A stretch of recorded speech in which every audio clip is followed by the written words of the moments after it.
Dr. Narayana Group of Institutions and iCreate Degree College 100% placement. మీ భవిష్యత్తుకి మాది భరోసా. నమస్కారం, welcome to iDream. ధర్మ మార్గం కార్యక్రమానికి స్వాగతం. నేను మీ విజేత.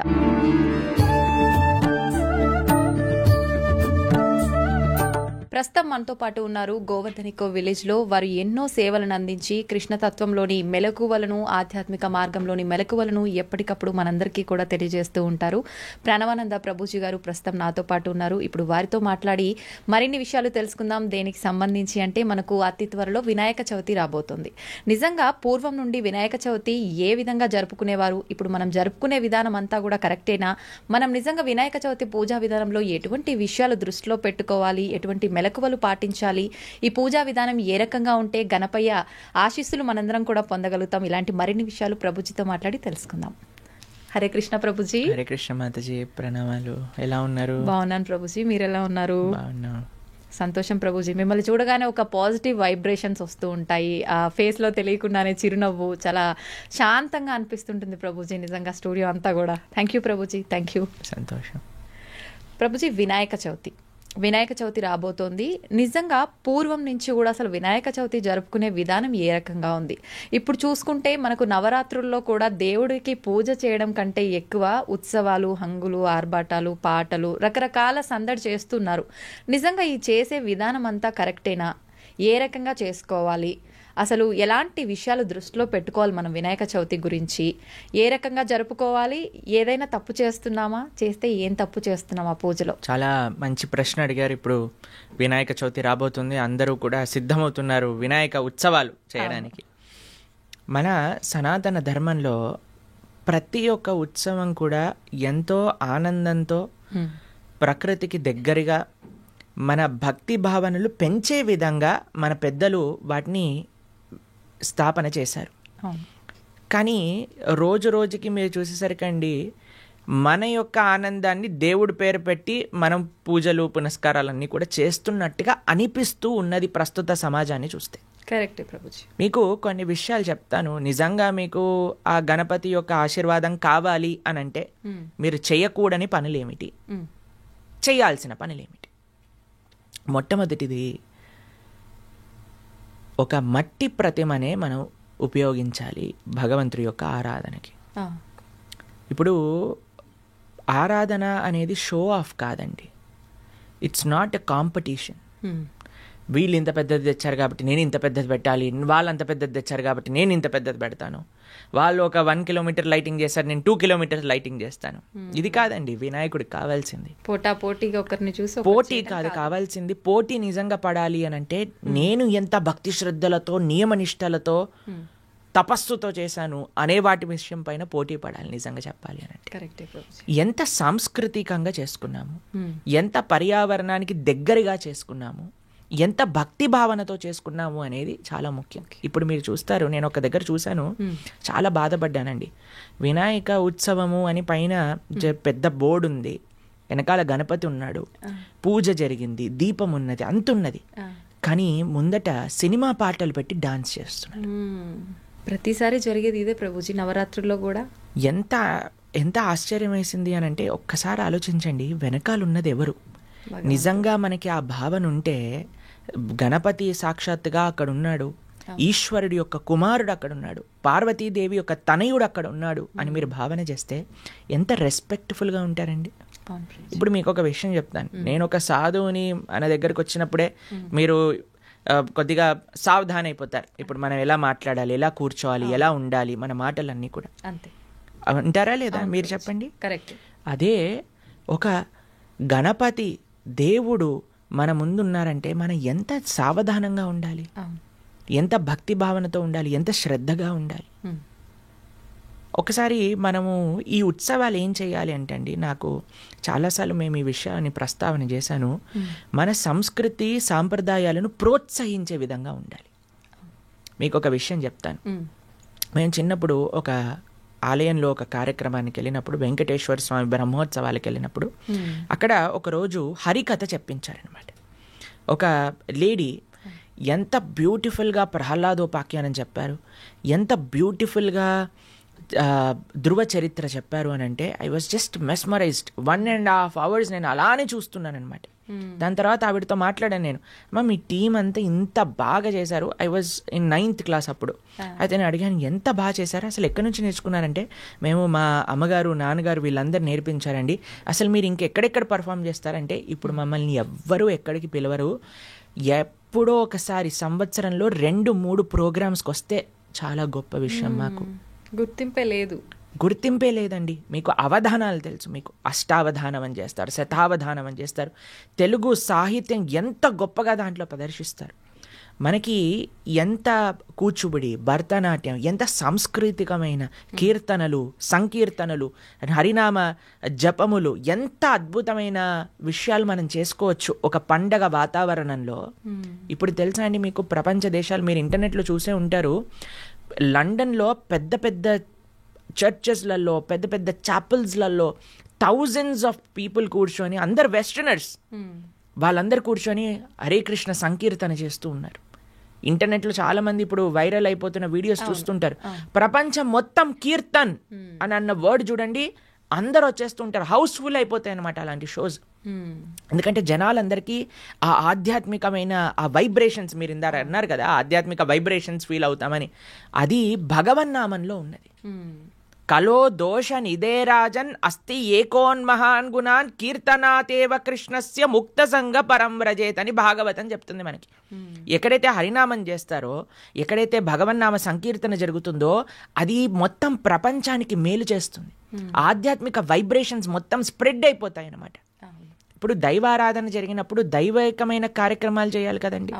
మనం సినిమా పాటలు పెట్టి, అంటే ఒక రకమైన భౌతికమైన ఎన్వైరన్మెంట్ అక్కడ తయారు చేస్తే, మీరు ఒక్కసారి ఆలోచన చేయండి, అక్కడ నిజంగా గణపతి వస్తాడా అలాంటి ప్రదేశానికి? చెప్పండి. ఖచ్చితంగా రాడు ప్రభుజీ. ఎక్కడైతే భక్తి భావన ఉంటుందో, ఎక్కడైతే మనకి నిష్ట ఉంటుందో అక్కడే వస్తాడండి. కాబట్టి మనం ఎప్పుడైనా సరే అసలు పెద్దల్ని తెలుసుకోండి, అసలు ఎలా చేయాలి. ఏదైనా ఉత్సవం మనం చేద్దాము అని అనుకుంటే అసలు ఎలా చేయాలి, ఏంటి అసలు శాస్త్రంలో చెప్పిన విధి విధానములు ఏంటి, ఏం చెయ్యాలి, ఏం చెయ్యకూడదు అనే విషయాలన్నీ నేర్చుకోవాలండి. అన్నిటినీ కూడా ఏదో షో ఆఫ్గా, ఏదో పోటీగా చేయకూడదండి. అది చాలా తప్పు అవుతుంది. ఇంకా కరెక్ట్ ఫలితాలు రాకుండా చెడ్డ ఫలితాలు వస్తాయి మనకు నిజంగా. మీరు ఈ విషయం వినే ఉంటారు, మీరు ఎప్పుడైనా వినాయక వ్రత కథ వింటే, ఆయన ఒకసారి ఆయన పొట్ట పగిలిపోయినప్పుడు చంద్రుడు నవ్వుతాడు. అప్పుడు పార్వతీదేవికి చాలా కోపం వచ్చి చంద్రుడికి శాపం ఇస్తుంది. మీరు విన్నారా ఈ కథ? అదే ఒకసారి మీరు చూడండి, దాని లోపల తత్వం ఏంటి, గణపతిని ఎగతాళి చేశాడు. అంతే కదండి. మనం కూడా వినాయక నిమజ్జనాల పేరుతో, వినాయక ఉత్సవాల పేరుతో గణపతి ముందు వేసే డాన్సులు. నేను ఒకసారి ఒక కమిటీ వాళ్ళు మీటింగ్ చేస్తుంటే, I was just happen to be there అనమాట, ఒక సొసైటీలో. అయితే అక్కడ అంటున్నారు డీజే మాత్రం కిరాకు ఉండాలి అని అంటున్నారు. నేను ఏదో పైన చదువుకుంటున్నాను, కింద జరుగుతుంది, సో నేను వినగలుగుతున్నాను అనమాట. వాళ్ళు మాట్లాడు మొత్తం జోష్ ఉండాలి, మొత్తం ధూమ్ ధామ్ చేయాలి. ఇదా అండి గణపతికి కావాల్సింది? కాదు. మీరు మీరు నిజంగా అలాంటి డాన్సులు వేయాలంటే ఒక డిస్కోటెక్కి వెళ్ళండి, వినాయకుడి ముందు కాదండి వేయాల్సింది. మనము భగవంతుడి ముందు నృత్యం చేస్తాం. మీరు హరే కృష్ణ డివోటీస్ ఏ ఇస్కాన్ టెంపుల్కి వెళ్ళినా సరే నృత్యము అనేది చాలా ముఖ్యమైన పార్ట్ మా ఆరాధనలో భగవంతుడికి. మేము నృత్యం చేసేది ఎందుకో తెలుసా అండి, ఏదో నాకు మజా వస్తుందని కాదండి. మేము ఎప్పుడు నృత్యం చేసినా సరే, అరే కృష్ణుడికి మేము చేసే నృత్యం ఆనందాన్ని ఇవ్వాలి అనే దాంతో. ఉత్సవాల్లో కూడా చూసాం ప్రభుజీ మీ స్టేటస్ లో ఎంత భక్తి భావనతో చెయ్యాలన్నమాట. ఎంతో మేము ఎప్పుడు కూడా నృత్యం చేసినా సరే, కృష్ణ ఇది నీ యొక్క సంతోషం కోసము అనే ఒక భావనతో ప్రార్థన చేస్తూ, ఎంతో లయబద్ధంగా కీర్తనకి అనుగుణంగా భగవన్నామాన్ని చెప్తూ నృత్యం చేస్తాం భక్తులందరూ కూడా. అంతేకాని డిస్కోలో వేసినట్టు డాన్సులు వేసి, మందు తాగేసి, అన్నీ పిచ్చి పిచ్చి గొడవలు పెట్టేసుకుంటూ ఇలా చేసే ఉత్సవం ఎప్పటికీ మంచిది, ఈ సమాజానికి మంచిది చేయదు ఇలా కానీ మీరు చేయటం. కాబట్టి ఒక్కొక్క ఒకేషన్కి ఒక్కొక్క పద్ధతి ఉంటుంది. మనం ఏదైనా దైవారాధన చేసినప్పుడు నేను సీరియస్గా చేయవలసిన ప్రార్థన ఏంటి మీ అందరికీ అని అంటే, సాంస్కృతికంగా చేసుకోండి, ఆధ్యాత్మికంగా చేసుకోండి, భక్తి భావనతో చేసుకోండి. భౌతికం ఆధ్యాత్మికం ఈ రెండింటినీ కలపకండి. ఇంకొక విషయం చెప్తాను. ఏవైతే ఇందాక మనం చెప్తున్నాం కదా మీకు, హరికథలు చెప్పే వాళ్ళని, సంకీర్తన చేసే వాళ్ళని, భగవన్నామ భజన చేసే వాళ్ళని, వీళ్ళని ప్రోత్సహించండి. ఈ ఉత్సవాలలో మీరు కానీ వాళ్ళని పిలిస్తే, వాళ్ళకి ఒక ఛాన్స్ ఇస్తే ఆ కళ ముందుకెళ్తుందండి. దాన్ని నేర్చుకోవాలని ఒక ఎంతూజియాజం జనాల్లో పెరుగుతుంది. కాబట్టి ఏదైతే మనం షోకేస్ చేస్తామో దానిపైన ఎంతూజియాజం పెరుగుతుంది.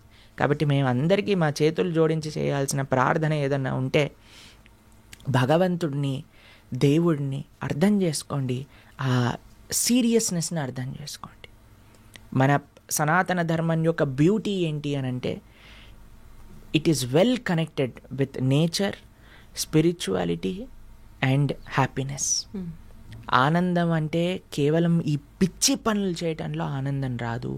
మీరు ఒక్కసారి ఈ ఆధ్యాత్మికంగా చేసుకోండి, పర్యావరణానికి దగ్గరగా ఉండేటట్టుగా చేసుకోండి, చక్కగా సాంస్కృతికంగా చేసుకోండి, ఆధ్యాత్మిక భక్తి భావనతో చేసుకోండి. ఇలాంటి ఉత్సవం మళ్ళీ మళ్ళీ చేసుకోవాలి అనే ఒక భావన మీ లోపల కలుగుతుంది. 110% రాసిస్తాను ఈ విషయం గురించి. కాబట్టి ఈ విధంగా ఏ ఉత్సవమైనా సరే, ఏ పండగ అయినా సరే, మనం కానీ దైవాన్ని సెంట్రిక్గా పెట్టుకొని, దైవానికి ప్రాధాన్యత ఇచ్చి, భక్తికి ప్రాధాన్యత ఇచ్చి మనం కానీ చేసుకోగలిగితే అది చాలా అద్భుతంగా ఉంటుంది. ఎందుకంటే ఇప్పుడు ప్రతి సొసైటీలో చేస్తున్నారు, ప్రతి గల్లీలో చేస్తున్నారు, ప్రతి ఏరియాలో చేస్తున్నారు. మీ అందరికీ మేము చేసే ఒకటే ప్రార్థన, మీ అపార్ట్మెంట్ సొసైటీ అయినా, విల్లా సొసైటీ అయినా, అందరూ కూర్చోండి, ఈ ఉత్సవాలు మనం ఇలా చేద్దాం, సాంస్కృతికంగా చేద్దాం, ఇలా మనం ప్రవచనాన్ని చెప్పిద్దాం, ఇలా మనం సంకీర్తన చేయిద్దాం, ఇలా మనం భజన పెట్టుకుందాం, ఇలా మనం చక్కటి సాత్వికమైన ప్రసాదాన్ని పెట్టుకుందాం. ఇలా కానీ మనం డిసైడ్ చేసుకొని భక్తి భావనతో చేసుకోండి. భావి తరాలు కూడా అరే ఇదా భక్తి. ఇప్పుడు చూడండి, మీకు నెక్స్ట్ జనరేషన్ ఏమనుకుంటారండి, ఉత్సవాలంటే తినాలి, గెంతులెయ్యాలి, ఏదో డమ్ డమ్ డమ్ అని డాన్స్ చేయాలి, ఇదే అయిపోతుందండి వాళ్ళకు కూడా. ఆ భక్తి భావన అనేది నెక్స్ట్ జనరేషన్స్కి రాదు. మీరు ఇలా చేసేస్తే ఇంకా నెక్స్ట్ జనరేషన్ వాడు ఇంకేం చేస్తాడు. కాబట్టి హద్దులు ఆర్భాటాలు చూసుకోకండి, భక్తి భావనకి ప్రాధాన్యత ఇవ్వండి. ఇది మేము చెప్పాల్సిన విషయం. ఓకే ప్రభుజీ, ఇప్పుడైతే నవరాత్రులు జరుపుకుంటున్నాం. వినాయకుని ఒకసారి ప్రతిష్ఠించిన తర్వాత, మనం విగ్రహం పెట్టిన తర్వాత. కానీ నేను విన్నంత వరకు నవరాత్రులు కాదు, పూర్వం నుంచి కూడా మనకు వచ్చింది ఒకటే రాత్రి నెక్స్ట్ డే నిమజ్జనం చేయాలని. నిజంగా ఏది వాస్తవం ప్రభుజీ? ఎన్ని రోజులు ఉన్నా సరే మనం కానీ భక్తి భావనతో చేసుకోగలిగితే, ఆధ్యాత్మికంగా చేసుకోగలిగితే అది మంచి ఫలితాన్ని ఇస్తుంది. మీరు ఒక రోజైనా ఉంచండి, 10 రోజులైనా ఉంచండి, కానీ మీరు మాత్రం ఎటువంటి భక్తి భావన లేకుండా చేశారనుకోండి, ఆ ఒక్క రోజు ఉన్న ఫలితం లేదు, 10 రోజులు ఉన్న ఫలితం లేదు. కాబట్టి మనకి ఏ ఉత్సవమైనా గుర్తుపెట్టుకోండి, మన భావన ఏమిటి దాన్ని బట్టి ఉంటుంది. ఓకే, ఈ విషయాన్ని పరిగణన చేసుకోవాలి. మేము చిన్నప్పుడు ఎమరాల్డ్ స్వీట్ షాప్ తెలుసా మీకు? వాళ్ళు చాలా పర్యావరణ ప్రకారంగా ఆలోచిస్తూ ఉంటారు. అయితే ఒకసారి ఇలా చెప్పారనమాట, ఈకో ఫ్రెండ్లీ విధంగా చేసుకోవాలి అన్నప్పుడు మేము ఒకసారి ఎడ్ల బండిని తీసుకొచ్చామన్నమాట గణపతి నిమజ్జనానికి. మా అపార్ట్మెంట్లో ఉండే మాకు ఆ ఐడియా వచ్చింది, అరే ఇప్పుడు మనం వెహికల్ తీసుకెళ్ళినా సరే అది పొల్యూషన్ చేస్తుంది కదా అని. మా స్కూల్ దగ్గర ఒక ఎడ్ల బండి వాడు కనిపించాడు. వాడిని అడిగా, మరి వినాయక చవితి నిమజ్జనానికి వస్తావంటే వస్తాను అన్నాడు. అయితే ఎడ్ల బండి పైన వినాయకుడిని కూర్చోబెట్టి తీసుకెళ్ళాం అనమాట. కాబట్టి ఆలోచన చెయ్యండి, మీరు జస్ట్ ఆలోచన చెయ్యాలంతే.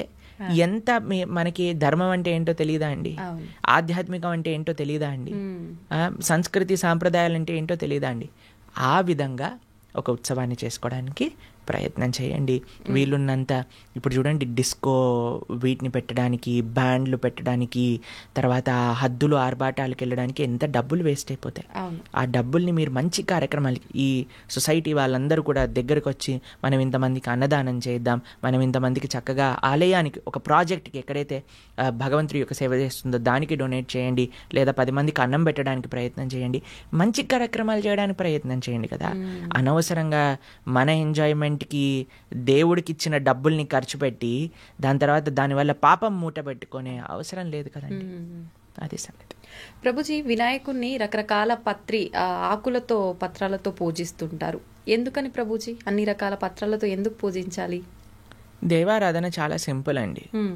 చాలా వినాయకుడికి ఆయన ఏనుగు యొక్క ముఖంతో కలిగిన వారు.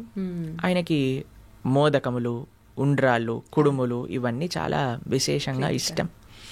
మీరు చక్కగా ఈ నైవేద్యాలన్నీ కూడా తయారు చేసి భగవంతుడికి, శ్రీకృష్ణుడికి, నారాయణుడికి నివేదన చేసి ఆ నివేదనని గణపతికి పెట్టామనుకోండి, ఇంకా చాలా ఆనందిస్తాడు ఆయన. ఎందుకంటే ఆయన గురించి చెప్తారు, నిరంతరము కూడా గణపతి ఆ శక్తిని, విఘ్న నివారక అనే శక్తిని భగవంతుడి యొక్క ఆశీస్సులతో పొందుతూ ఉంటారన్నమాట. స్వామి ఎప్పుడూ కూడా ఆయన శ్రీపాద చిహ్నములు గణపతి పైన ఉంటాయి. అటువంటి గణపతి యొక్క ఆరాధనలో ఈ చక్కటి సాత్వికమైన విషయములన్నీ కూడా భగవంతుడికి నివేదన చేసి ఆ నివేదన అంతా కూడా గణపతికి పెట్టగలిగితే చాలా విశేషమైన ఫలితం వస్తుంది మనకి. ప్రభుజీ, మనం చంద్రుడిని చూస్తే నీలాప నిందలు ఎదుర్కొంటామని చెప్పి ఇందాక మీరు కూడా చెప్పారు. అయితే అది ఓన్లీ వినాయక చవితి రోజు మాత్రమేనా, ప్రతిసారి వచ్చే చవితిగా? ఇదొక సందేహం. లీలాప నిందలు మీరు చేసే తప్పుడు పనుల వల్ల వస్తాయి, కానీ చంద్రుడిని చూడటం వల్ల రాదు. కాబట్టి మనము అన్ని పిచ్చి పనులు చేసి చంద్రుడి వల్ల నాకు లీలాప నిందలు వచ్చాయి అని అనలేం కదండి. ఏం చేసినా మనం మంచిగా ఉంటే, మనం భగవంతుడికి శరణాగతుడు ఉంటే ఎటువంటి కష్టాలు జీవుడికి రావు. అన్నిటికంటే ముఖ్యమైనది ఏంటి అని అంటే, ఇది ఇలా చేస్తే నల్ల పెళ్ళిపోయినందుకు నాకు ఇలా అయిందా, చంద్రుడిని చూసినందుకు నాకు ఇలా అయిందా, కన్ను రెప్పలు పడినందుకు ఇలా అయిందా, బల్లి పడినందుకు ఇలా అయిందా, ఇవన్నీ విషయాలు ప్రపంచంలో జనాలందరూ చిన్ని చిన్ని విషయాల వల్ల ఒక రకమైన మానసిక స్థితిలో, అరే నేను ఇప్పుడు ఇది నల్ల నువ్వులు తీసుకున్నాను, ఉప్పు పట్టుకున్నాను, అదైంది ఇదైంది, వీటన్నిటిని పక్కన పెట్టండి. మనకి కావాల్సినది ఏంటి అని అంటే, భగవంతుడి పైన నమ్మకం మనం పెంచుకోవటం, మనము ధార్మికంగా ఉండటం. మనం ధార్మికంగా కానీ ఉండగలిగితే, భగవంతుడి పైన పూర్తి విశ్వాసం, నమ్మకంగానే ఉండగలిగితే, మనకి ఏది జరిగినా సరే ఆ స్వామి మంచిగా చేస్తాడు. కాబట్టి ఇలాంటి చిన్ని చిన్ని విషయాల గురించి మనం ఎప్పుడు పట్టించుకోరాదండి. మనం కావాల్సినది మన భక్తి భావన భగవంతుడి పైన ఉన్నదా, ఇది అన్నిటికంటే ముఖ్యమైన విషయం. ప్రభుజీ, భగవంతుని ఆరాధించడానికి మనకు సాంప్రదాయం, ఆచారం, వంతన, ఆనవాయితీ ఇవన్నీ అవసరం లేదనే చెప్పొచ్చు. కానీ చాలామంది వినాయక చవితి రోజు వినాయకుడిని ఇంట్లో పెట్టుకుంటూ ఉంటారు. కొంతమంది మాత్రం అది మనకు ఆనవాయితీ లేదు, పెట్టకూడదు అని చెప్పి. నిజంగా అలా చూసుకోవాలని అంటారా భగవంతుని ఆరాధించడానికి? స్వామి యొక్క సేవ, భగవంతుడి యొక్క సేవ ఎవరైనా చేసుకోవచ్చండి. ఎవరికి నిష్ట కలిగింటే వాళ్ళు తప్పకుండా భగవద్ ఆరాధన, శ్రీకృష్ణుడి యొక్క ఆరాధన చేసుకోవచ్చు తప్పకుండా. దాంట్లో ఎటువంటి తప్పు లేదు. చాలామంది అంటారు, మేము ఇప్పుడు హరినామ స్మరణ చేయండి, నారాయణుణ్ణి ఆశ్రయించండి అని అంటే, మా ఇంటి సాంప్రదాయం కాదండి అని అంటే. మనము జీవులం. జీవుడి యొక్క స్వరూపం కృష్ణేర నిత్యదాస్. కృష్ణుడి యొక్క నిత్యదాసులం మన యొక్క స్వరూపం. కాబట్టి ఆ స్వరూపం మీకు ఇప్పుడు చూడండి, ఒక కుటుంబంలో మనం ఎన్ని సంవత్సరాలు ఉంటామండి? ఒక జన్మలో కొన్ని సంవత్సరాలు ఒక కుటుంబానికి సంబంధించిన వాళ్ళం, కానీ ఎన్ని జన్మలకో తల్లిదండ్రుడు ఆ శ్రీకృష్ణుడే కదా. కాబట్టి ఆ భగవంతుని ఆశ్రయించడానికి కుటుంబం ఎందుకు మధ్యలోకి వస్తుంది మనకి? కాబట్టి చక్కగా మనం భగవంతుడి యొక్క సేవ చేసుకోవచ్చు, దాంట్లో ఎటువంటి తప్పు లేదు. ప్రభుజీ, గణపయ్య పూజ తర్వాత ఖచ్చితంగా లాస్ట్లో గుంజిలు తీస్తుంటారు. దాని వెనకాల ఆంతర్యం ఏంటి ప్రభుజీ? గుంజిళ్ళు తీయడానికి ఆంతర్యం ఏమిటి అని అంటే, మనం చేసే తప్పులకి క్షమాపణ అడగటము. కానీ మీరు గుంజిళ్ళు తీసాక మళ్ళీ మీరు కొత్త ఖాతాను ఓపెన్ చేసేసి మళ్ళీ చేసిన తప్పులు చేశారనుకోండి, ఆ గుంజిళ్ళు వేస్ట్ అయిపోయినట్టు. అది జస్ట్ ఒక ఎక్సర్సైజ్ అవుతుంది. దాన్ని మీరు ఎలాగైతే జిమ్లో చేస్తారో అలానే అవుతుంది గణపతి ముందు చేసింది కూడా. కానీ మనం భగవంతుడి ముందు చేసే ఏ ప్రార్థన, ఏ క్షమాపణ ఎటువంటిది అని అంటే, ఏమని గుంజిళ్ళు తీయాలో తెలుసా అండి? ఇంకోసారి నేను ఈ తప్పు చెయ్యను, ఆ తప్పు చెయ్యకుండా నాకు శక్తినివ్వు. గణపతికి అందరు ప్రార్థన చేస్తారు, నేను అనుకున్న దాంట్లో ఎటువంటి కష్టాలు రాకుండా, ఎటువంటి ఆటంకాలు రాకుండా నన్ను ప్రార్థన చెయ్యి అని అంటారు. దాంతోపాటు ఇంకొక ప్రార్థన యాడ్ చేయండి. ఏంటో తెలిసిన మీకు? అయ్యా, నేను ఏదైనా తప్పు పని చేయడానికి వెళ్తే దాంట్లో ఆటంకాలు కలిగించు అని ప్రార్థన చేయాలి గణపతికి. కలిగించమని. నేను ఏదైనా అధార్మికమైన పని చేస్తే దాంట్లో ఆటంకాలు కనిపించి నన్ను ఆ తప్పు చెయ్యకుండా నువ్వే కాపాడు అని కూడా ప్రార్థన చేయాలి గణపతి. ఎందుకంటే మనకు తెలియదండి, మనం అనుకుంటాం ఇది మంచి పని అని. నీకు తెలియదు కదా అది మంచి పనో మంచి పని కాదో.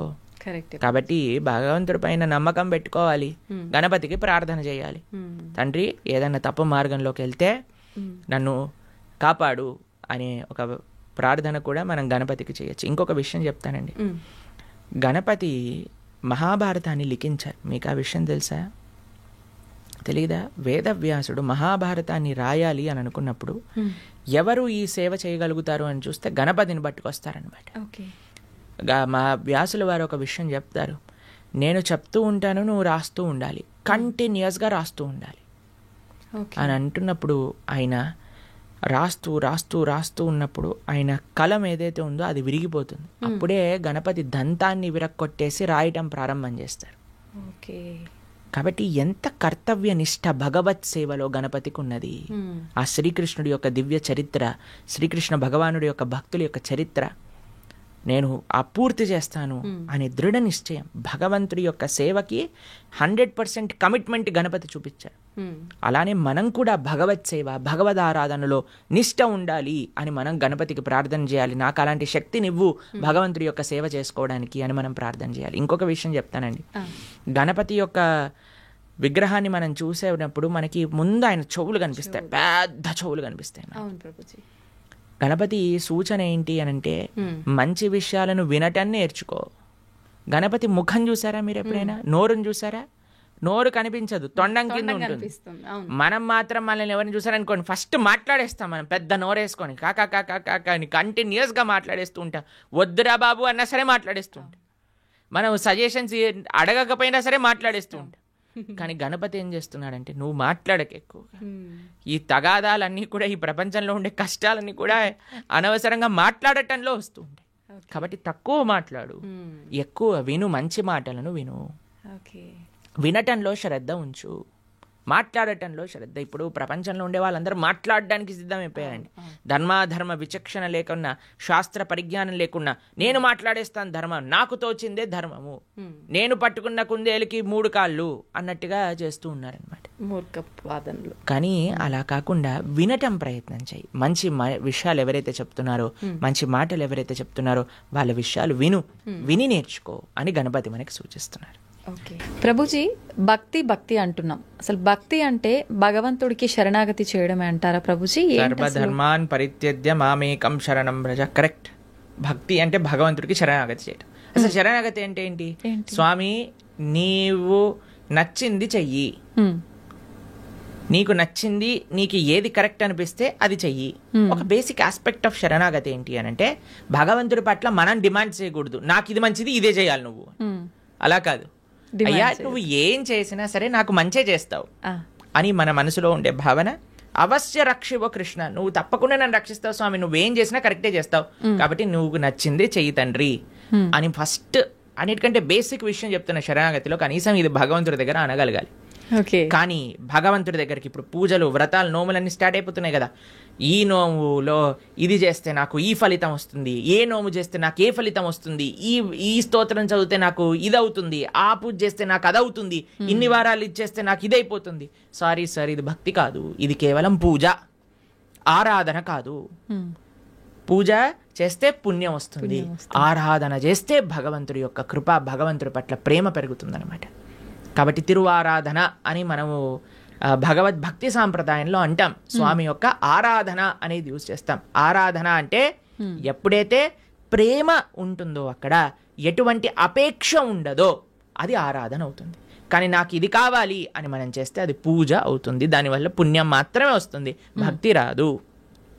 కాబట్టి మీరు అన్నట్టుగా భగవంతుడి యొక్క పూజ చేయటము లేదా భగవంతుడి యొక్క ఆరాధన చేయడం యొక్క అన్నిటికంటే గొప్ప ఫలితం ఏంటి అని అంటే భగవంతుడికి శరణాగతి చేయుట. స్వామి నేను నీ వాణ్ణి, నీకు చెందిన వాణ్ణి, నువ్వు నాకు ఏం చేసినా సరే అది తప్పకుండా కరెక్టే చేస్తావు అని భగవంతుడికి కంప్లీట్ శరణాగతి, శ్రీకృష్ణ భగవానుడికి కంప్లీట్గా శరణాగతి చేయుట, దాన్నే భక్తి అని అంటారు. చాలా కరెక్ట్గా చెప్పారు మీరు. ఆ భావన చాలా శ్రేష్టమైన భావన, అందరూ అలవర్చుకోవాల్సిన భావన. ప్రభుజీ, ఒక జీవి ముక్తి పొందాలి అంటే మీరు చెప్పినట్టుగా భగవంతుడికి శరణాగతి చేస్తే ముక్తి పొందొచ్చు అంటారా? అదే మార్గం భగవంతుడి దగ్గరికి వెళ్ళడానికి, భగవంతుడి యొక్క సేవ చేయడానికి మార్గమే భక్తి శరణాగతి. ఇంకే మార్గం లేదు. భగవంతుని చేరుకోవడానికి అన్నిటికంటే ఈజియెస్ట్ మార్గం, అన్నిటికంటే బెస్ట్ మార్గం ఏదన్నా ఉంటే అది భక్తియే. ఆ భక్తి తప్ప సమాశ్రితాయై పదపల్లవప్లవం మహత్పదం పుణ్య యశోమురారే భవాంబుదిర్వత్స పదం పరం పదం పదం పదం యద్విపదాం న తేషాం అని అంటారు. సమాశ్రితాయై అంటే శరణాగతి చేయటం. ఎవరైతే భగవంతుడి యొక్క శ్రీచరణాలను ఆశ్రయిస్తారో అటువంటి వాడికి ఏమవుతుందంటే, ఇంత పెద్ద సంసార సాగరం అంటాం కదండి, సంసార సాగరంలో కొట్టి ముట్టాడుతున్నాం అంటారు కదా, ఆ సంసార సాగరం ఎంత అయిపోతుందట అంటే, ఒక గోవు దూడ పాదం ఉంటుంది కదండి, దూడ కానీ బురదలో పాదం పెట్టింది అనుకోండి, ఇంత చిన్న హోల్ అవుతుంది, దాంట్లో ఎంత నీళ్లు ఉంటాయి? తక్కువగా ఉంటాయి. అన్ని నీళ్ళు అయిపోతుందంటే ఈ సంసార సాగరం మొత్తం ఎవరైతే భగవంతుడికి శరణాగతి చేస్తారు. అంత నీటిని ఎంత సులభంగా దాటొచ్చండి, ఒక పాదం పెడితే సరిపోతుంది, దాటి అంతే. అలా సంసారాన్ని దాటేయచ్చట ఎవరైతే భగవంతుడి యొక్క పాదాలకు శరణాగతి చేస్తారు. కాబట్టి ముక్తి కావాలి, భగవంతుడి దగ్గరికి వెళ్ళి భగవంతుడి యొక్క సేవ చేసుకోవాలి అని అనుకున్న వాళ్ళకి ఏకైక మార్గం ఏమిటి అని అంటే అది భక్తి శరణాగతి మాత్రమే, ఇంకా ఏ మార్గము పని చెయ్యదు. ఓకే ప్రభుజీ, మోక్షం అంటుంటాం, ముక్తి మోక్షం ఒకటేనా? ఇవి రెండు కూడా భగవంతుని చేరుకోవడాన్నే ముక్తి మోక్షం అని అంటారా? ఎస్, ముక్తి మోక్షము అని అంటే చాలా మందికి ఒక మిస్కన్సెప్షన్ ఏముంటుంది అని అంటే భగవంతుల్లోకి వెళ్ళి కలిసిపోవటము అని అనుకుంటారు, ఐక్యం అయిపోవటము అని అంటారు. చాలా మంది ఈ మాట వాడుతూ ఉంటారు అనమాట. ఐక్యం అయిపోవాలి భగవంతుడి లోపల. మనం ఏమి భగవంతుడి లోపల ఐక్యం అవ్వడానికి పుట్టలేదండి. జీవులం అందరూ కూడా జీవేర స్వరూప హోయ్ కృష్ణేర నిత్య దాస్, మనందరం కూడా భగవంతుడి యొక్క సేవ చేయడానికి ఉన్నాం. ఇప్పుడు చూడండి, ఒక చిన్న పిల్ల ఉంది, ఆవిడికి అమ్మ అంటే చాలా ప్రేమ ఉన్నప్పుడు ఆ చిన్న పిల్ల వచ్చి అమ్మతోటి, అమ్మ మళ్ళీ నేను నీ పొట్టలోకి దూరిపోతాను, నీ శరీరంలోకి వెళ్ళిపోతాను అని అంటే, ఒరే శరీరంలోకి వెళ్ళటం ఏంట్రా, అమ్మ అంటే ప్రేమ ఉంది అని అంటే నువ్వు ఏదో ఒక సేవ చేయాలి, అమ్మకి నచ్చినట్టుగా ఉండాలి, అమ్మకి నచ్చే విధంగా ఉండాలి, అదే సేవ కదండి. అమ్మ పొట్టలోకి వెళ్ళిపోవటం ప్రేమనా, లేదా అమ్మకి నచ్చే పనులు చేయటం ప్రేమనా? నచ్చే పని చేయటం. కాబట్టి భగవంతుడి యొక్క భక్తి, భగవంతుడి ముక్తి అని అంటే భగవంతుడు లోపలికి వెళ్ళిపోవాలి అని కోరుకోవటం కాదు, భగవంతుడినే అయిపోవాలి అని చాలా మంది అనుకుంటూ ఉంటారు అనమాట. కానీ అది కాదండి ముక్తి అంటే. ముక్తి అంటే భగవంతుడి యొక్క సేవ చేయటం. భగవంతుడి యొక్క సేవ కాదు, భగవంతుడి యొక్క భక్తుల యొక్క సేవ. భగవంతుడి యొక్క భక్తుల యొక్క సేవ కాదు, భగవంతుడి యొక్క భక్తుల యొక్క భక్తుల యొక్క సేవ. భగవంతుడి యొక్క భక్తుల యొక్క భక్తుల యొక్క సేవ కాదు, భగవంతుడి యొక్క భక్తుల యొక్క భక్తుల యొక్క భక్తుల యొక్క సేవ. దాసానుదాసో తవ పాదేయిక మూలం, ఇది ముక్తి అని అంటే. మనం చాలా మందికి ప్రశ్న, ఒకవేళ మనకి ముక్తి వచ్చేసింది అనుకోండి, భగవంతుడి దగ్గరికి వెళ్ళిపోవాలి, ఏం చేస్తాము? సేవ చేసుకుంటాం. ఎస్, సేవ చెయ్యాలి అనే వాళ్ళకే అక్కడికి అలౌడ్ ఉంటుంది, లేకపోతే అలౌడ్ ఉండదు అనమాట. నేను కూడా, మీరు వైకుంఠానికి ఎందుకు వెళ్తున్నారండి అని వీసా స్టాంపింగ్ వాళ్ళు అడిగారు అనుకోండి, ఏం లేదండి మేము కొద్దిగా మాకు వైకుంఠాన్ని చూసి రావాలని ఉంది అనుకోండి, రిజెక్ట్ అనేసిస్తారు. టూరిస్ట్ గా వెళ్ళలే మనం వైకుంఠానికి, పర్మనెంట్ రెసిడెంట్ గానే వాళ్ళు వీసా ఇస్తారు. ఆ పర్మనెంట్ రెసిడెంట్ లో కూడా పర్మనెంట్ ఎంప్లాయ్మెంట్ ఉంటుంది అన్నమాట మనకి భగవంతుడి యొక్క సర్వీస్. ఎవరైతే ఎంజాయ్మెంట్ మెంటాలిటీ ఉంటుందో వాళ్ళకి పరలోకానికి అలౌడే ఉండదు. ఎవరైతే సేవా భావనలో ఉంటారో వాళ్ళకి మాత్రమే భగవంతుడి దగ్గరికి అలౌడ్ ఉంటుంది. ప్రభుజీ, జీవాత్మ అంటుంటారు, జీవుడు జీవాత్మ రెండు ఒకటేనా, వేరు వేరంటారా? ఎస్, మనకి 3 రకాల శరీరములు ఉంటాయి. ఇప్పుడు మీరు చూసే దాన్ని స్థూల శరీరము అని అంటారు. అంటే చర్మము, బ్లడ్, బోన్స్ వీటన్నిటితో ఉండే స్థూల శరీరం అంటారు. దీంట్లోపల సూక్ష్మ శరీరం అని ఉంటుంది. మన బుద్ధి అహంకారములతో స్థూల శరీరం ఉంటుంది అనమాట. దాని లోపల స్థూల శరీరం, సూక్ష్మ శరీరం, దాని లోపల మనకి కారణ శరీరము అని అంటారు. దాన్ని ఆత్మ, జీవాత్మ అని అంటారు. ఇప్పుడు చూడండి, ఫర్ ఎగ్జాంపుల్, ఇప్పుడే నేను స్టూడియోకి వస్తుంటే ఒకళ్ళు వెళ్ళిపోయారు, ఆయన పక్కన నుంచి ఇలా తీసుకెళ్తూ ఉన్నారనమాట. సపోజ్ పలానా వ్యక్తి వెళ్ళిపోయారండి అని అంటారు. వెళ్ళిపోయారు అని అంటే ఇక్కడే కదండి మన ముందే కనిపిస్తున్నారు కదా. మరి వెళ్ళిపోయారు అని ఏం వెళ్ళిపోయింది? ఆత్మ. ఇదే బేసిక్ అండర్స్టాండింగ్. కానీ ఎంతమందికి ఈ విషయం గురించి, అరే ఆత్మ వేరు శరీరం వేరు అని మనం గుర్తించేసామనుకోండి, ఈ శరీరం పైన అంత ఇన్వెస్ట్మెంట్ ఎందుకు చేస్తాం చెప్పండి? అసలు ఎవరైనా అద్దెల్ని అలంకరించుకుంటారా? మీకు ఈ స్టూడియో అంటే జస్ట్ రెంట్కే ఇచ్చారంటే మీరు ఒక 1 కోటి రూపాయలు పెట్టి దీన్ని రీమోడిఫికేషన్ చేస్తారా? లేదు, ఆలోచిస్తాం ప్రభుజీ, ఖచ్చితంగా ఆలోచిస్తాం. ఎప్పుడైతే మన సొంత ఇల్లు ఉంటుందో అక్కడ అలంకరించుకుందాం అని అనుకుంటారు కదా. కానీ మనందరం చేసే పని ఏంటి? ఇది తెలుసు, అదే ఈ శరీరము పర్మనెంట్ కాదు, అయినా సరే మనం ఈ శరీర పోషణలో ఉన్నాం. కానీ శరీర పోషణలో ఉండద్దు అని చెప్పట్లేదండి, కానీ ముఖ్యమైన ఆత్మని మర్చిపోరాదు, అది అన్నిటికంటే ముఖ్యం. జీవాత్మ మనము అని అంటే, ఇప్పుడు చూడండి, ఇది నా చెయ్యి అంటాం, నా చెయ్యి, నా షర్ట్, నా వాచ్, నా తల, నా కళ్ళు, మరి నువ్వెవరు? నా నా నా నా అంటున్నావు కదా, మరి నువ్వెవరు అని కానీ మనం ప్రశ్న చేసుకుంటే మనకు తెలుస్తుంది మనం ఈ శరీరం కాదు. శరీరం అయితే మరి ఆ వ్యక్తి అలానే ఉన్నాడు కదా, వెళ్ళిపోయారు అని ఎందుకు అంటున్నారు? జీవులం మనం, మనందరం కూడా ఆత్మ, అదే జీవాత్మ అంటారు. కేవలం ఈ మూడే కాదండి, ఇంకొక ఆయన కూడా మన శరీరంలో ఉన్నారు, ఆయన పరమాత్మ. మన హృదయంలో, హృదయ స్థానంలో ఇద్దరుంటారు వ్యక్తులు, జీవాత్మ, పరమాత్మ, ఇద్దరు. జీవాత్మ ఎప్పుడైతే పరమాత్మను తెలుసుకొని పరమాత్మకు శరణాగతి చేసి పరమాత్మ సేవ చేస్తారో దాన్నే ముక్తి మోక్షము అనేది. కాబట్టి జీవుడు జీవాత్మ రెండు ఒకటే, జీవాత్మ ఒకళ్ళు, పరమాత్మ ఒకళ్ళు. పరమాత్మని తెలుసుకోవటమే జీవుడి యొక్క లక్ష్యం. పూజ చేస్తున్నాము అంటే చాలా వరకు భయం ఒకటి మొదలైంది ప్రభుజీ అందరిలో. ఏం చేస్తే ఏం తప్పు అవుతుందో, దానివల్ల మాకేమన్నా మళ్ళీ అపచారం జరుగుతుందో, ఇట్లాంటి భయాలు ఎక్కువైపోయినాయి అదే ప్రభుజీ. కదా, ఎందుకంటే మనం దేవుడితో బిజినెస్ చేయాలి అని ప్రయత్నిస్తున్నాం కాబట్టి. బిజినెస్ ట్రాన్సాక్షన్స్ లో ఏదైనా తప్పు రాసాం అనుకోండి అయిపోయానంటే. బిజినెస్ ట్రాన్సాక్షన్స్ లో ఏదైనా తప్పు చేసాం అనుకోండి, ఎందుకంటే వీడు ఏం ఆలోచిస్తున్నాడు, ఇప్పుడు నేను ఇది ఇలా చేస్తే దేవుడు నాకు అది అలా ఇవ్వాలి, అయ్యా నువ్వు నాకు 1 కోటి రూపాయలు ఇస్తే నేను నీకు 10 కొబ్బరికాయలు కొడతాను. ఏంటి, దేవుడు మీకు 1 కోటి రూపాయలు ఇస్తే మీరు 10 కొబ్బరికాయలు కొడతారా? దేవుడికి ఎంత పెద్ద దానం ఇస్తున్నాడు చూడండి దేవుడికి. అసలు ఇలా తయారైపోయాం కదండి. మనకి ఏం అవసరం లేదు, ప్రేమ మనకు అవసరం లేదు భగవంతుడి పట్ల. దేవుడా నువ్వు నాకు ఇది ఇవ్వు, నాకు ఆరోగ్యాన్ని ఇవ్వు, నాకు బట్టలు ఇవ్వు, నాకు డబ్బులు ఇవ్వు, నాకు కార్లు ఇవ్వు, నాకు ఇల్లులు ఇవ్వు, నాకు పిల్లలు ఇవ్వు, నాకు పెళ్లి చెయ్యి. మనం తిరుపతి ప్రవచనాలు చెప్తూ ఉంటే ఒక మంచి భార్య కోసం తిరుప్పావై వ్రతం చేయొచ్చా, మంచి భర్త కోసం తిరుప్పావై వ్రతం చేయొచ్చా? ప్రతిదీ కూడా మనం మన కోరికలు తీర్చుకోవడానికి భగవంతుని వాడుకుంటున్నాం. ఆయన ఏటీఎం మషిన్ లాగా కార్డు పెట్టామా, డబ్బులు తీసుకున్నాం, దాని తర్వాత వదిలేసాం. కాబట్టి భగవంతుడు అంటే మనకి సేవ చేయడానికి వచ్చిన వాడు కాదండి. భగవంతుడు అంటే మనం ఆయన సేవ చేయాలి, ఆయనను మనం ఆశ్రయించాలి, ఆయనను మనం సేవించాలి. ఇప్పుడు మీకు ఒక విషయం చెప్తానండి. ఒక చిన్న పిల్లవాడు ఉన్నాడు, తల్లి ఇలా ఎత్తుకుంది. మేము చిన్నప్పుడు చూస్తాం, మేము కూడా చేసే ఉంటాం. అప్పుడప్పుడు అమ్మ జుట్టు పట్టుకొని ఇలా పీకుతారు చూసారా, పిల్లలు ఇలా పట్టుకొని ఇలా పీకేస్తుంటే అమ్మ అంటుంది ఓ ఇలా ఇలా తీసేసి ఓ మా కన్నా మా బంగారు కొండ అని అంటుంది. అంతేగాని నా జుట్టు పీకినందుకు లాగా ఒకటి పీకి పెడుతుందా పిల్లవాడిని? లేదు ప్రభుజీ. ఎందుకంటారండి? పిల్లల్ని గారాబం చేస్తుంటారు ముద్దుగా, అంటే తెలిసి తెలియని వయసు, ప్రేమ. పాపం వాడికి ఏం తెలుసండి జుట్టు పీకితే నొప్పేస్తుంది మా అమ్మకి అని. కానీ తల్లికి ఆ పిల్లవాడి పైన ప్రేమ అంటే ఏమనిపించదు. అవును, అంతేనా? కొన్నిసార్లు పిల్లలు చూసారా మూత్రం పోసేస్తూ ఉంటారు, ఆ తాతగారు ఎత్తుకున్నప్పుడు అమ్మమ్మ ఎత్తుకున్నప్పుడు ఏమని అంటారా అండి, తీసి పిల్లవాడిని ఇలా పడేస్తారా పాట అని? ఇంకా హ్యాపీగా ఫీల్ అవుతారు. ఎంత ఒకళ్ళని చూసానమాట మేము, ఓ మా పిల్లవాడు మా మనవాడు మూత్రం పోసాడే అని ఎగిలిపోతున్నాడు ఆయన. ఎందుకు? ప్రేమ ఉంది కాబట్టి భగవంతుడు ప్రేమైకమూర్తి. అందుకే కృష్ణుడి గురించి ఏమన్నాం మనం? ప్రేమ స్వరూపం.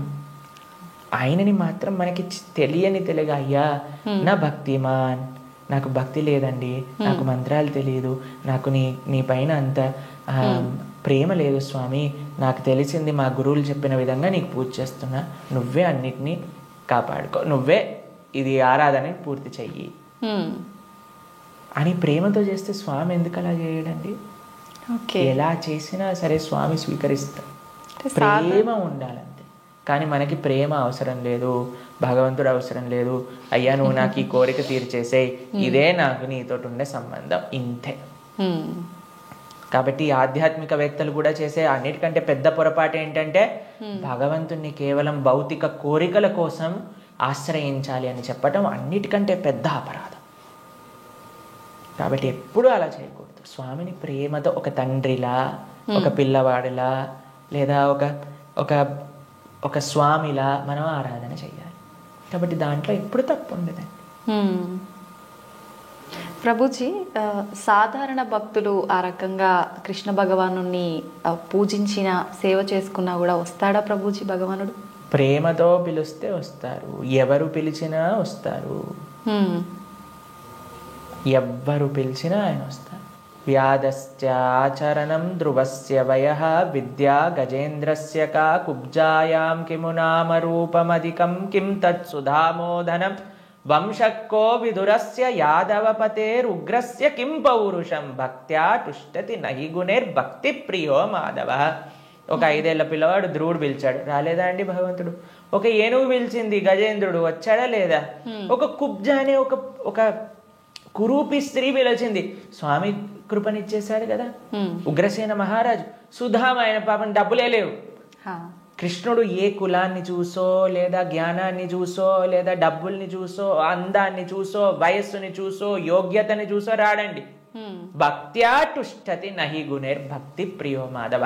కృష్ణుడున్నాడు, స్వామి పలుకుతాడు అనే నమ్మకంతో ఎవరైతే పిలుస్తారో, ఇప్పుడు ఎవరైనా ఆ శ్రీ భగవంతుడి యొక్క విగ్రహాన్ని చూసి ఇది బొమ్మ అనుకుంటే బొమ్మలానే ఉంటాడండి. ఇది మట్టితో చేశారా అంటే మట్టే ఉంటాడు. స్వామి ఉన్నాడు అని నమ్మితే ఎక్కడైనా భగవంతుడు ఉంటాడు. ఎవరైనా చెప్పారనుకోండి, అరే ఈ మట్టి విగ్రహంలో భగవంతుడు రావటం అపరాధం అని అంటే వాడికి భగవత్ తత్వం గురించే తెలియదు. మీకు ప్రేమ ఉందనుకోండి, ఎక్కడ పిలిచినా ఒక వ్యక్తి వస్తారు. అవునా కాదా చెప్పండి? అవును ప్రభుజీ. మేము ఒక ప్రోగ్రామ్కి వెళ్ళామండి. అయితే వాళ్ళు అన్నారు, ప్రభుజీ మా ఈ చిన్న ప్రోగ్రామ్కి వస్తారని మేము అనుకోలేదు ప్రభుజీ, కానీ పిలవంగానే మీరు వచ్చారు.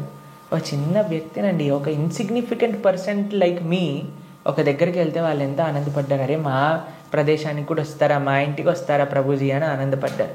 అదే ప్రేమతో పిలిస్తే భగవంతుడు రాడు ఈ వస్తువులోకి అని చెప్తే అసలు భగవంతుడు ప్రేమ ఉన్నట్టేనా? అసలు ఆయనకు భగవంతుడి గురించి తెలిసినట్టేనా? కాబట్టి ఎవరైతే విగ్రహారాధన దూషిస్తారో most unfortunate and most ignorant people in the entire creation. మా స్వామికి మనం అంటే ప్రేమ, మనందరం అంటే ప్రేమ, కాబట్టి మనం ఎక్కడికి పిలిచినా ఆయన వస్తారు. కాబట్టి ఆ ప్రేమ ఎవరు పిలుస్తారు అని కాదండి, ఎవ్వరు పిలిచినా సరే ప్రేమతో నమ్మకంతో కృష్ణుడు ఉన్నాడు. ద్రౌపదీదేవి పిలిచినప్పుడు రాలేదా అండి? ఏమైనా చూసుకున్నాడు ఆయన? యోగ్యతలు ఏం చూసుకోలేదే. ఎవ్వరు పిలిచినా ఆయన వస్తారు అన్నమాట. ఆయన రెడీగా ఉంటారు, ఆయన ఇలా ఉంటాడు, రెడీ టు జంప్ అన్నట్టుగా. ఎవరు పిలుస్తారు, ఎవరి దగ్గరికి వెళ్ళాలి అని. కానీ మనం ఏం చేస్తామండి, మన సంరక్షణ మనం చూస్తాం. అయ్యా నేను ఎలా నన్ను కాపాడుకోవాలి అని చూసుకుంటాం. కాబట్టి ఆయన హ్యాపీగా అక్కడ ఉంటారు. అయ్యా నాదేం బాధ్యత కాదు స్వామి, నీదే తండ్రి అని మనం చేతులు ఎత్తేసాం అనుకోండి, ఆయన మనల్ని కాపాడు. ఓకే ప్రభుజీ, కృష్ణ భగవానుని అవతార పరిసమాప్తి ఎలా జరిగింది ప్రభుజీ? భగవంతుడి యొక్క మీరు అడిగినట్టుగా కరెక్ట్ విషయం అడిగారు. అవతార పరిసమాప్తి ఇలా చెప్పాలి కృష్ణుడిని సంబోధించినప్పుడు, లేదా రాముడిని, ఏ భగవంతుడి యొక్క అవతారమైనా సరే. భగవంతుడికి పుట్టుక ఉండదండి. జన్మ కర్మచమే దివ్యం. భగవంతుడు ఏం చెప్పారు? ఆయనది దివ్యమైన జన్మ. దాన్ని మనం అవతారము అని అంటాం. ఇప్పుడు మీరు ఎప్పుడైనా చెప్తారా, రోజు ప్రొద్దున పూట సూర్యుడు పుడతాడు, సాయంత్రం పూట చనిపోతాడు అని అంటారా? లేదు. ఏమంటాం మనం? సూర్యుడు ఉదయించాడు, అస్తమించాడు, అంతేనా? అవును ప్రభుజీ. భగవంతుడు కూడా ఉదయిస్తాడు, భగవంతుడు కూడా అస్తమిస్తాడు. సూర్యుడు అస్తమిస్తాడు అంటే పోయినట్టేనా? ఇంకా ఆయన నీకు కనిపించట్లేదు, కానీ ఇంకెక్కడ ఉన్నట్టే కదా. అవును. ఇప్పుడు మనకి ఇండియాలో సూర్యాస్తమయం అయిపోయింది అంటే ఇంకో దేశంలో సూర్యోదయం అవుతున్నట్టు కదా. కాబట్టి భగవంతుడు ఎప్పుడూ ఎల్లప్పుడూ కూడా ఆయనకి మరణము అనేది ఉండదు, జనమ అనేది ఉండదు. ఆయన మన పైన కృపతో అవతారాన్ని స్వీకరిస్తారనమాట. ఓకే, మీకు ఒక విషయం చెప్తాను. కొంతమందికి మెమరీ లాస్ పేషెంట్స్ ఉంటారు. మెమరీ లాస్ పేషెంట్స్ దగ్గరికి ఏం చేస్తారంటే అండి, వాళ్ళకి ఇంతకు ముందు ఉండే మెమరీస్ని చూపిస్తారనమాట. వాళ్ళ పిల్లల్ని, లేదా వాళ్ళు చిన్నప్పుడు తీసిన ఫొటోస్ని, వాళ్ళు ఉన్న ఊర్లని, అవన్నీ ఇలా చూపిస్తూ ఉంటారనమాట. చూపిస్తూ ఉంటే కొన్నిసార్లు ఏదో ఒకటి వాళ్ళ బ్రెయిన్కి ఇలా క్లిక్ అయ్యి అప్పుడు వాళ్ళు గుర్తుపట్టడం ప్రారంభిస్తారనమాట. వాళ్ళు ఎక్స్టర్నల్ కాన్షియస్నెస్లోకి వస్తారు. భగవంతుడి యొక్క అవతారం ఎందుకోసము అని అంటే, మనందరం ఈ సంసార సాగరంలో పడి కొట్టుకుపోతున్నాము. ఏదో మనం కూడా మెమరీ లాస్ అయిపోయినట్టు ఇదే నా వాళ్ళు, ఇదే నా ప్రపంచం, ఇదే నా ఇల్లు అని తిరుగుతున్నారు. వీడి నిజమైన స్వరూపాన్ని చూపించాలి అని స్వామి అవతరించి, స్వామి యొక్క లీలల ద్వారా, రామాయణ భాగవతాదుల ద్వారా, అయ్యా ఇది నువ్వు ఈ ప్రదేశానికి చెందినవాడివి అని మనకు చూపిస్తారు. అప్పుడు ఓ నేనైతే ఈ మనుష్యుని కాదా, ఓ అయితే ఇది నేను ఈ కులానికి చెందినవాడిని కాదా, ఈ ప్రాంతానికి చెందినవాడిని, నేను కృష్ణుడి దాసున్నా, నేను ఉండాల్సింది ఆ భగవంతుడి యొక్క లోకంలో కదా అని మనం కూడా మర్చిపోయిన వాళ్ళకి కొద్దిగా బుద్ధిని ఇవ్వడానికి స్వామి అవతార స్వీకారం చేస్తారనమాట. మనందరం పడిపోయి సముద్రంలో పడిపోవటం అంటే ఏంటండి? మునిగిపోవటం. అవును. కానీ సముద్రంలో మునిగేవాడిని కాపాడాలి అని అంటే ఎక్కడో ఆకాశం నుంచి కాపాడలేదు కదండి, ఆయన కూడా సముద్రంలోకి రావాలి కదా. అలా భగవంతుడు కూడా ఈ ప్రపంచంలో దిగి మనల్ని పట్టుకొని బయటికి తీసుకురావడానికి ఆయన ఒక అవతారాన్ని స్వీకరిస్తారు.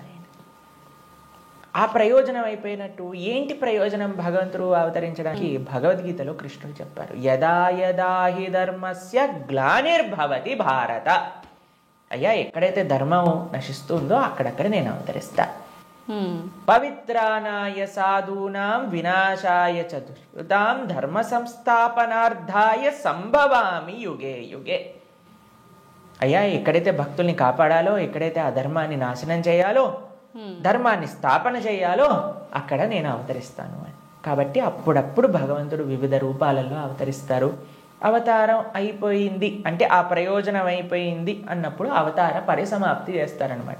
కాబట్టి చాలా మంది కృష్ణుడు చనిపోయాడు, కృష్ణుడు పుట్టాడు. కృష్ణుడు పుట్టలేదండి, కృష్ణుడు చనిపోలేదు. కృష్ణుడు అవతరించారు, కృష్ణుడు అవతార పరిసమాప్తి చేశారు. మనం పుట్టంగానే ఊ అని ఏడుస్తూ ఉంటారు. ఏడవకపోయినా సరే, ఎవరైనా ఏడవకపోతే ఏం చేస్తారంటే డాక్టర్ వచ్చి రెండు వేస్తాడనమాట, ఏడవాలి మనం. కానీ కృష్ణుడు పుట్టినప్పుడు తెలుసండి, నవ్వుతూ పుట్టాడు. అమ్మ నాన్న ఆశ్చర్యపోయాడు. జలధరుదేహు నాజాను చతుర్బాహు సరసీలు జాక్షు విశాలాక్షు జారు గదా శంఖ చక్ర పద్మ విలాసు కంఠ కౌస్తుభమని కాంతిబాను కమనీయ కటిసూత్ర కంకణ కేయూర శ్రీవత్సలాంఛనాంచిత విహారు సురకుండల ప్రభాయుత కుంటల లాటు వైఢూర్య మణి గణవరి కిరీటు బాలు పూర్ణేందు రుచిజాలు సుగుణాల బాలు భక్తలోక బాలు కృపావిశాలు జూచి తిలకించి పొలకించి యొబ్బి చెలరేగ వసుదేవుడు ఉత్సహింపే అని అంటారనమాట భాగవతంలో. అంత ఆనందపడిపోయేవాడు కృష్ణుని చూశాక వసుదేవుడు పుట్టంగానే శంఖచక్ర గదా పద్మములు పట్టుకొని. వసుదేవుడు అంతా ఆనందపడ్డారనమాట కృష్ణుడు అవతరించినప్పుడు. ఎప్పుడైనా మీరు చూసారండి పిల్లవాడు పుట్టినప్పుడు నానా అమ్మ బాగున్నారా మీరు అని అడగటం? కానీ కృష్ణుడు పుట్టంగానే వాళ్ళ చరిత్రలు మొత్తం కూడా చెప్తారు, వసుదేవుడిది ఇంకా దేవకీ దేవిది. దాంతోపాటు ఎంత ఆనందంగా అంటే చతుర్భుజ రూపంలో ఎవరైనా పిల్లలు చూసారా శంఖచక్రం పట్టుకొని రావటం? లేదు. కాబట్టి మనందరం ఏడుస్తూ పుట్టాం కాబట్టి మనది జన్మ.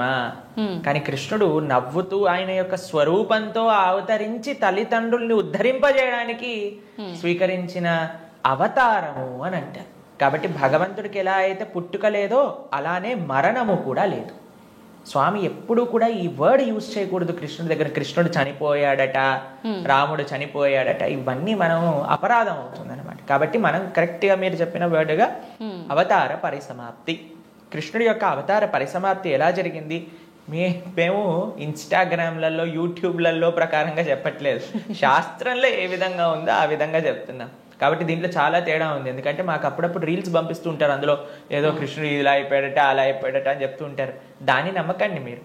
మీరు శాస్త్రాన్ని అధ్యయనం చేసిన వాళ్ళు ఏం చెప్తున్నారు, అలానే ఇప్పుడు ప్రతి ఒక్కరు కూడా కృష్ణుడి గురించి మాట్లాడడానికి రెడీ అయిపోయారు. ప్రతి ఒక్కరు కూడా ధర్మం గురించి మాట్లాడడానికి రెడీ అయిపోయారు. ప్రతి ఒక్కళ్ళు కూడా సాధువుల్ని ప్రశ్నించడానికి రెడీ అయిపోయారు. కానీ సాధన ఏమీ లేదు, శాస్త్ర అధ్యయనం ఏమీ లేదు, సేవ ఏమీ లేదు. ప్రతి ఒక్కరికి మైక్ వచ్చింది కదా, కెమెరా ఉంది కదా అని మాట్లాడుతున్నారు అనమాట. కానీ అది కాదండి కరెక్ట్ విధానం. తద్విద్ధి ప్రణిపాతేన పరిప్రశ్నేన సేవయా ఉపదేశంతితే జ్ఞానం జ్ఞానినః తత్వదర్శిన.